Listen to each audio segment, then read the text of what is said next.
My personal project is going to be about bullying. First off, what is bullying? Bullying is a form of aggressive behavior that perceives power imbalance. They are actions that can be physical as well as verbal. The actions are repeated for a certain period of time, which usually lasts more than a month. Bullies use their power such as strength and access to personal information. Bullying happens most of the time on school campus, though it can also happen on the way to school, in a neighborhood, and on the internet, which is a specific type of bullying that I am going to explain later on in the video. It's a very, very big question. I think I could probably come at it from a number of different levels. I think in terms of my role as designated safeguarding lead at this school and what that role means, it's my responsibility, I guess, to ensure all kids are safe from harm. And if some kids are struggling in some way, whatever that way, then it's my job to help put the support in place to stop them suffering. And that can come under that sort of bullying banner. From Ishwick's perspective, bullying is something that is absolutely unacceptable, and that we want to know if those sorts of things are happening, and we know that they do happen. We know that teachers, counsellors like me, we catch glimpses of it. We'd like to know more, I think, about where and how it's happening here at Ishwick. I've worked in a lot of different careers throughout my life, from working with kids to adults. I worked in a prison once, so I'm very conscious of bullying happens across different areas and different realms, really, and it isn't just something that's isolated to kids, it happens with adults too.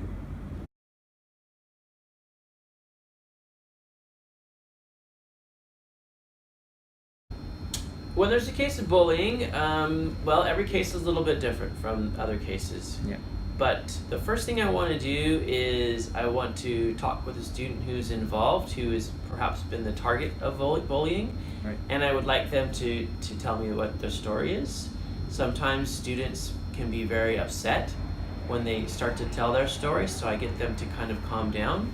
Last week I was with a student and we spent 5 minutes doing mindfulness.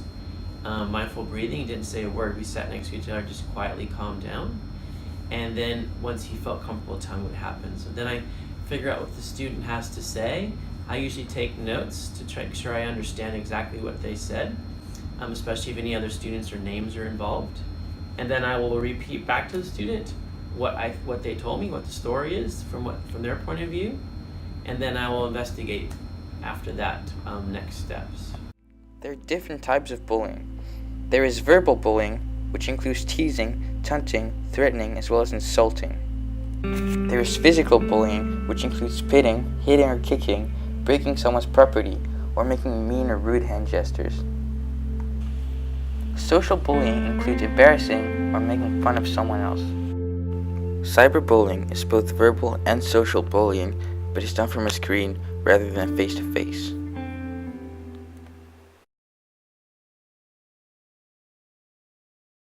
Often bullies have, I think, very, very probably low self-esteem, again some sort of wordy words, a very fragile sense of who they are, and have often got lots of issues themselves, and then what they do to try and bolster how they feel about themselves is to make other people feel small. It can be lighter than that, in that you have your hierarchies. You have kids coming into Ishwick, coming out of Ishwick or any school, in and out, and it's trying to fit in and find your place, and often it's easier to be a bully than a victim. And I think there's lots of different levels of bullying. So there's really, really sort of high level stuff, and it starts at sort of continual teasing and gets higher and higher and higher.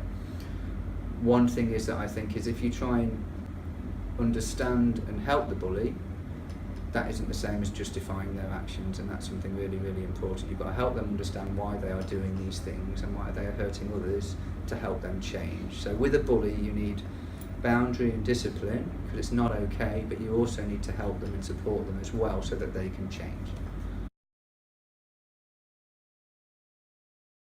I've actually never been bullied physically before. However, I was more bullied mentally, like through verbal comments, through verbal teasing, bullying, because yeah, basically how they talk about how they try to expose my weaknesses as much as possible, try to bring me down a bit, and unfortunately that did hurt for me in the past.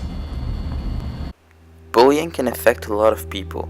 The person getting bullied, the bully, as well as the bystanders.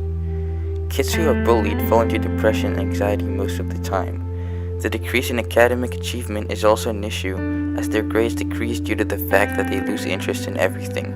Kids who bully others can engage in violent and other risky behaviors when they get into adulthood, such as alcohol abuse and drug use. People who witness bullying have increased use in alcohol, as well as more mental health problems.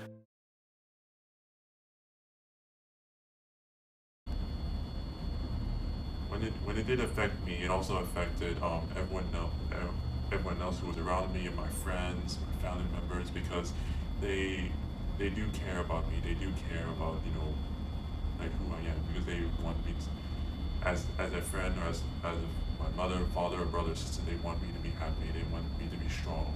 Every time I was affected, I would always go to them. And, they always try to comfort me. They always try to bring me back on track and help me become strong again. Try to overcome it. And in some cases, find ways to get rid of that bullying.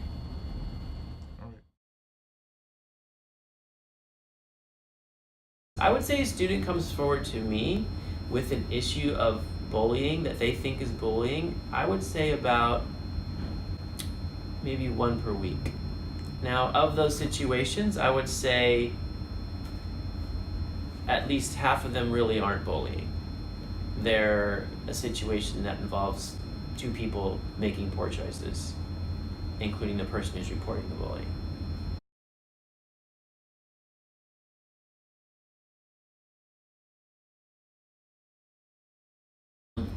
ISHMIC is very sensitive to the issue of bullying. Students are very aware of it, and because they're aware of it, we often have more cases of it because it's on their mind, and they will report it, which is good. I've been in schools where that wasn't discussed as much, and so there was less instances of it. Even though it was probably happening, it just wasn't coming to us to work on it. So it depends on how serious schools are with safeguarding and the safeguarding and protection of students, and how aware students are of that issue. That changes things. I taught also a long time ago in public school California, where the issues were very different and they were much more dangerous. They were much more frequent. They often involved the police and some more violent things. That was a very different situation. I worked in the Middle East where that wasn't a problem at all. Really was none. It just depends on where you've worked, and culture is a huge factor in it.